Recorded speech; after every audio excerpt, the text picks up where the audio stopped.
Бүгінгі тақырыбымыз алуан түрлі ғаламшарлар. Бүгін біздер ғаламшарлардың қандай топтарға бөлінетінін білетін боламыз және ғаламшарларға жеке сипаттамаларымен танысамыз. Енді сабағымызды бастамастан бұрын ойлан жұптас ойынын орындаймыз. Ойнайық кішкене. Енді бұнда жұп болып, мына берген ақпараттар егер дұрыс болса айтқыш бейнесін бейнелейміз, егер қате болса дөңгелек бейнесін бейнелейміз. Ал жұп болып бірге орындаймыз. Жұп болып. Отақ берсін. Отақ. Бірге орындаймыз, бірге. Иә. 6. Басыма берген. Иә, оқып, асықпай, оқып, қараймыз. Оқып орындаймыз, иә. Асқат орындашы, асқат. Бірге орындаймыз. Иә. Иә. Асқат. Жақсы. Иә. Жақсы болса, енді, ал біріншісін кім оқиды? Айқайламаймыз. Асқат оқиды. Қалталар масасы ауыр ғарыш денесі. Айтқышпа дейміз. Екіншісі ал Осман оқиды. Ай біздің ғаламшарымыздан үлкен. Айтқышпа дөңгелек. Жақсы оқиды. Ал Күн тиесі күнді айнала қозғалатын. денелер оқып болсын, сосын айтамыз. Бұл қандай? Айтқыш. Асылхан оқиды ғой. Күн жүйесінде 7 ғаламшар бар. Келесі бесіншісін ал аяғын оқиды ғой. Жердің жалғыз табиғи серігі. Соңғысын ал камересі оқиды ғой. Күн қызған үлкен шар. Жақсы. Барлығын жеткеміз. Енді ойын ойнап болса, сабағымыз бастайық. Енді сабағымызды бастамастан бұрын қатесін тап. Өткен сабақта біздер ғаламшарларды өттік. Ғаламшарлардың күннен бастап күн жүйесінде орналасу ретін білеміз. Ал мына жерде ғаламшарлар орналасқан, соны ретімен орналастырайық. Бірінші қандай ғаламшар? Ал Камила келе ғой.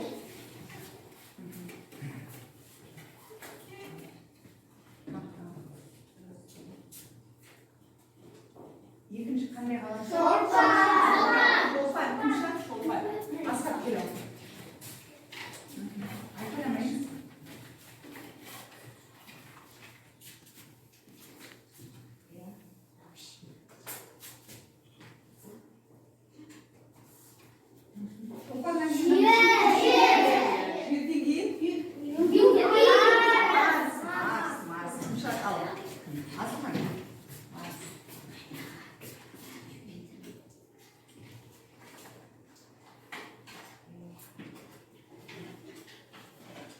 Марстан қандай ғаламшар? Юпитер. Күмшат Юпитер. Ал кет. Қайсың? Иә, дұрыс, иә. Сол өзінің орнында тұр да, жастыра берсін. Иә, дұрыс. Юпитердің қандай ғаламшар? Осман.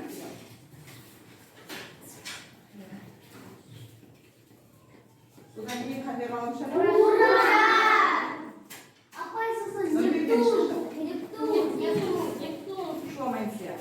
Уран, қайсы Уран? Иә, орында дұрыс айтады. Содан ең соңғы ғаламшар? Нептун. Ал барлығымыз бірге айтып шығайықшы. Меркурий, Шолпан, Жер, Марс, Юпитер, Сатурн, Уран, Нептун. Жақсы, біздер ғаламшарлардың орналасу ретін білеміз. Енді бүгінгі тақырыбымыз алуан түрлі ғаламшарлар. Енді алуан түрлі ғаламшарлар. Осы 8 ғаламшардың өзі 2 топқа бөлінеді екен. Жер тобы ғаламшарлар және алып ғаламшарлар болып бөлінеді. Жер тобы ғаламшарлары олар күнге ең жақын орналасқан Меркурий, Шолпан,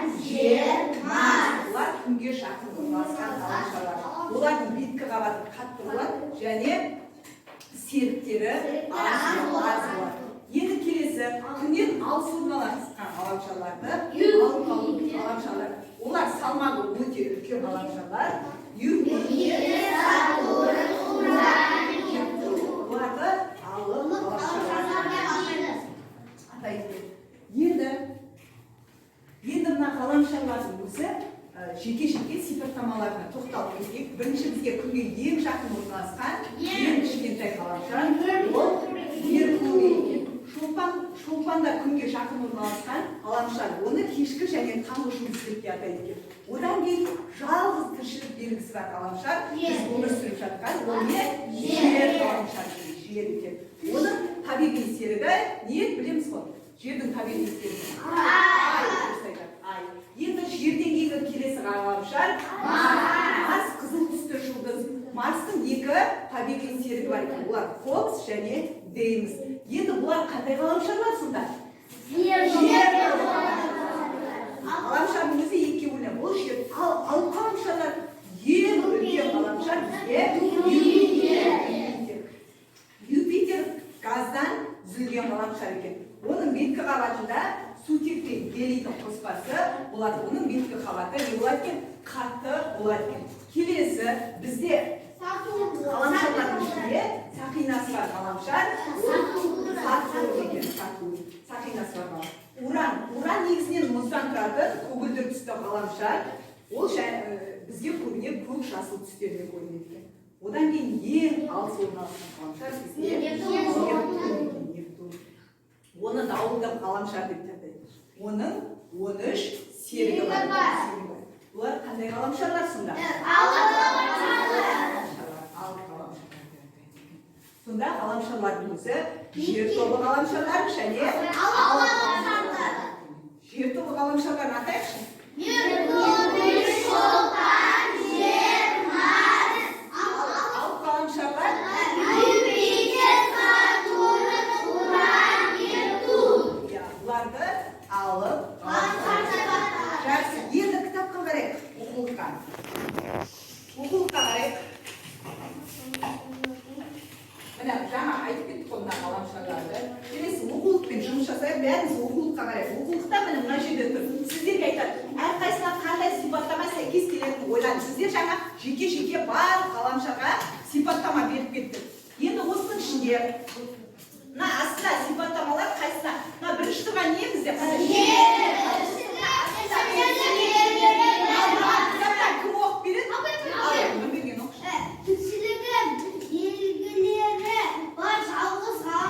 Тіршілік белгілері бар жалғыз. Келесі шолпандікі. Кім оқиды? Таңға жұлдыз және кешке дұрыс айтады. Таңға және кешке қарай көрінетін жұлдыз. Ал келесі Марстікі. Сипаттамасын кім тауып береді? Қызыл сары дақтары және екі серігі бар. Марс екен. Ал соңғысы Ибрахим оқиды. Меркурий ең жеңіл әрі күнге ең жақын орналасқан ғаламшарлар. Тағы айтайықшы, бұлар қандай ғаламшарлар? Жақсы, бұл сипаттамаларды. Енді мынау қандай ғаламшарлар? Ал осылардың сипаттамаларын оқиықшы. Урандікі кім оқиды ма? Урандікі. Уран. Кәнеке оқышы урандікі. Негізінен мұздан тұратын көгілдір түсті ғаламшар. Ал келесі. Баяғы кітаптар. Мынаны көрінді ма? Сақиналар жүйесі бар ғаламшар. Келесі Нептун. Нұрислам оқиғыш. Нептун. Кім оқиғы?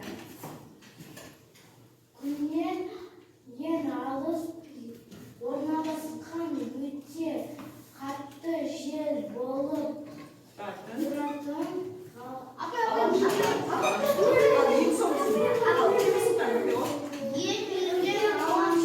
ең үлкен ғаламшар. Жақсы, бұның барлығын біздер біледі. Енді оқулықта есте сақтады. Ал маған кім оқып береді осы есте сақтады?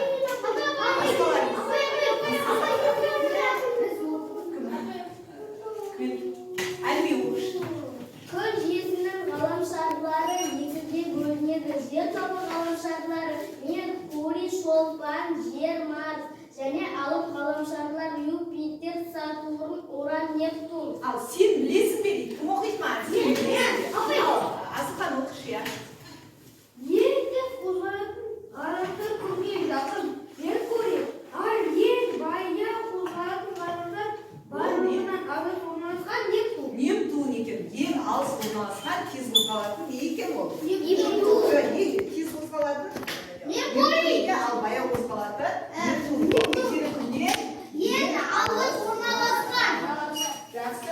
Енді сіздерге шығармашылық жұмыс. Бірінші топқа күн жүйесі ретімен орналастырып, соның тек аттарын жазамыз. Екінші ғарыш айлағы. Ғарыш айлағына біздер өткен сабақта өттік. Не болады? Үшінші топқа аспан әлемі. Сіздер түнде шыққанда даладан не көресіздер? Ал бірінші топқа мына бірігіп орындап, мұнда жаза қойыңыздар аттарын, ғаламшарларын. Екінші топқа ғарыш айлағын құрастыра қойыңыздар. Ғарыш айлағын. Мыналар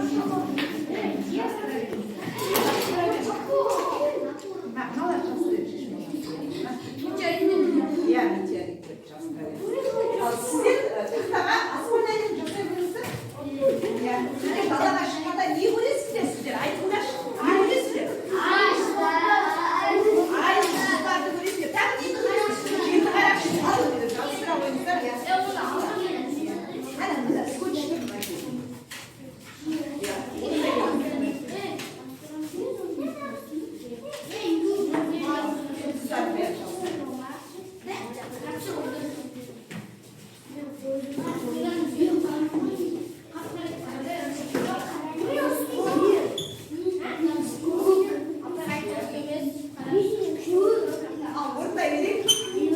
бірігіп, иә, жабыстыра берейік.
Бірінші топты тыңдайық. Ал бірінші топ тақтаға шыға қояйықшы. Кім оқиды бірінші топта? Біреу өзден шығардашы топтан. Ал біреуді кім шығарасыз? Ал Темірсұлтан айта қойсын. Бәрін жазуға көмекте. Осы жерде тұрып айта бер, иә. Біздейтін ғаламшарлардың атын жаздық. Иә. Олар Меркурий, шолпан, жер, Марс, Юпитер, Сатурн, Уран, Нептун. Дұрыс па? Дұрыс, иә. Екінші топ ал. Ғарыш айлағын жасадыңыздар ма? Сол жерден айта беріңіз. Мен ұстап тұрайын. Ғарыш айлағы дегеніміз қандай жер ол? Ғарышқа ұшатын жер. Иә, онда кімдер бар? Және не бар онда? Не мына? Ғарышкерлер, зымыран. Иә, зымыран орналасқан онда және ғарышкер. Топтың тапсырмалары аспан әлемі. Егер сіздер түнде дала шыққанда не көре аласыздар? Иә, сосын, иә. Темірғазы, сосын. Планеталар, астероидтарды көреміз. Астероидтар және кометалар, олардың барлығы нелер? Аспан әлемі. Жарайды, отыра қойыңыздар. Аспаннан біздер жұлдызды, айды және беті ғарышты жұлдыздарын көреміз.